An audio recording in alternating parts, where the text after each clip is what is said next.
what I'm getting is kind of whatchamacallit. I sometimes feel like the corporations, because we've had so much great innovation in AI, we've seen more of these jobs become automated. And when I'm a little bit weary with government coming in is I think government should be able to do they do this Britain just did it with the oil companies, something I think US should do, the windfall profits tax. Hmm. We should definitely do this on AI type companies. But I ultimately think at the end of the day, these AI companies they should be, these companies should be able to invest more into AI. And I don't know, I feel like at the end of the day, we should strive for a 4 day or 3 day work week. I think the corporations do more good for us instead of trying to stop the power of AI. I don't know where you lie when it comes to that, but I think that, having I also think too more giving people the chance to pursue more higher education. Like you said, having more sculptors is a net good at the end of the day. Having more, artists, people who can pursue their dreams. And if we can have robots do the work, it's just, how government ends up regulating it. I think the beast of AI is crazy. Yeah. Um, Well, there's no doubt that someone once said that capitalism is the greatest engine of progress civilization has ever known. And I think that's true. So the net good of capitalism is well established. The trouble comes, I think, with the the self-interest of the corporate structure, that we create something like Microsoft Word, and then we can't do without Microsoft Word, and then we're paying rent on Microsoft Word. And if you can extend that logic, that's a purely capitalist, that's the bedrock foundation of capitalism, the collecting rents.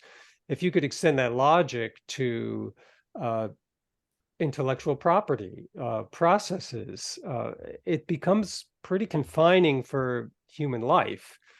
So I do think that there's some unknown zone between government regulation that's beneficial, that doesn't stifle innovation, and individual actors like the Fediverse people and like people who are building servers on Raspberry Pis and people who are doing kind of home cooked internet things that can talk to other home cooked internet things that don't need Microsoft and don't need Google.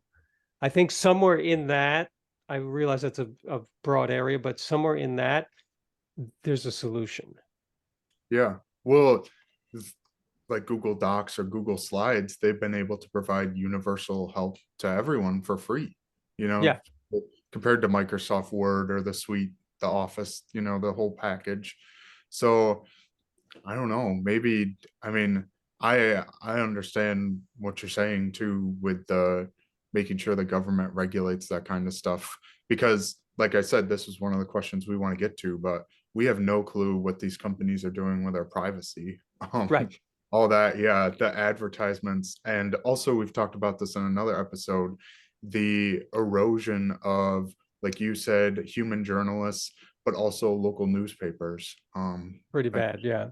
yeah. I mean, sadly, the coming apart of the local newspaper has been a kind of a long free fall for a very long time, and I don't really see it reversing.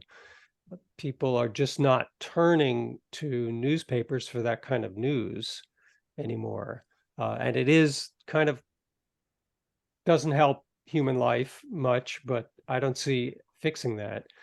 And as far as privacy, a while ago, I wrote an article that was titled, uh, Your Personal Data Has Already Been Stolen.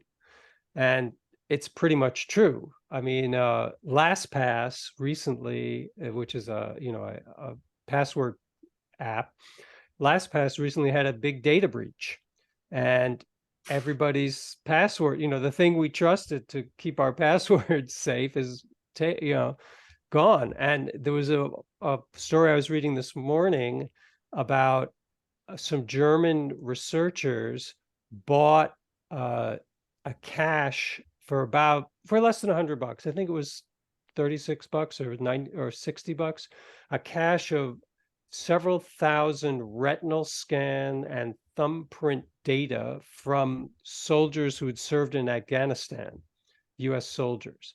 So there's, it's very easy for this information to end up in the wrong hands, and it will, and already has.